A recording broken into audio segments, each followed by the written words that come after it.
Taarifa kutokea pale nchini Morocco ambapo kilipo kikosi cha wananchi Young Africans kikijiandaa kwa ajili ya mchezo mgumu kweli kweli, mchezo wa maamuzi, mchezo ambao utakwenda kuamua ni nani ambaye atakuwa na nafasi kubwa zaidi ya kuweza kutinga katika hatua ya robo finali ligi ya mabingwa barani Afrika.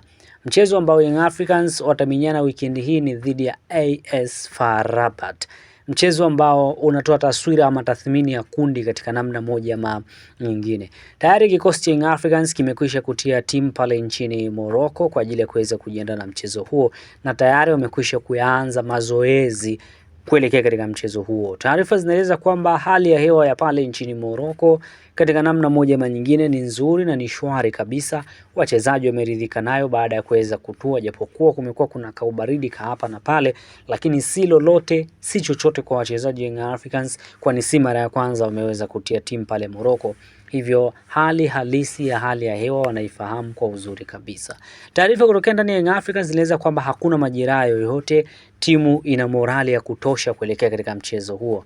Kupitia kwa afisa habari wa Young Africans Ali Shaban kama amezungumza kwamba kikosi hicho kuanzia benchi la ufundi, wachezaji na uongozi kwa ujumla wako thabiti kuhakikisha kwamba katika mchezo huu dhidi ya AS FAR Rabat wanakwenda kupata matokeo mazuri.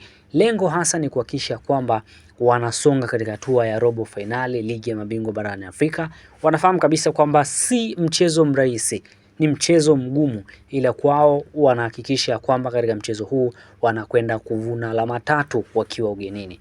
Wakivuna alama 3 wakiwa ugenini kwao ni advantage kubwa sana katika namna moja ama nyingine, ukilinganisha na hali ya msimamo jinsi ambavyo ulivyo tofauti, na kwamba wakipata matokeo mengine ya tofauti aidha kupoteza, kwao inaweza ikawa nafasi ni finyu zaidi kama jinsi ambavyo ilivyo kwa watani wao Simba Sports Club. Hivyo wao kama Young Africans wanasema kwamba wanaamini na wanafahamu ugumu kwa mchezo huu, hivyo wako kamili gado kuhakikisha kwamba wanakwenda kupambana katika dakika zote 90 kwa ajili ya kuweza kuondoka na ushindi katika mchezo huo katika namna moja ama nyingine.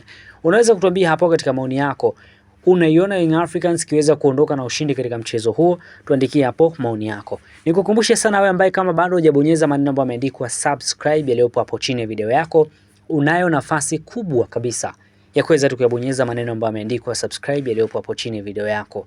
Kumbuka tu kwamba ukibonyeza maneno ambayo yameandikwa subscribe yaliyopo hapo chini ya video yako, basi unayo nafasi kubwa kabisa ya kuweza kuwa kwanza kwa unazipata zile update, lakini pia na zile taarifa mbalimbali hususan za kimichezo kutokea hapa ndani ya Kemgongo TV. Maisha ndani ya Dodoma kwa sasa yamerahisishwa na 5G Hotel. Hoteli ya kisasa yenye vyumba vikubwa na vyenye mazingira tulivu na salama kwa muda wote. Breakfast ya bure, huduma ya chakula na vinywaji, DStv, Azam TV na free wifi. Lingine kubwa ni kwamba njoo na gari lako, kwani parking ni ya kutosha. Tunapatikana Dodoma Kisasa karibu na Alberto Pub. Kwa maelezo au mawasiliano zaidi piga simu namba 0794120002 ama 0715693006 au tembelea mitandao yetu ya kijamii kote tukisomeka kama 5G Hotel.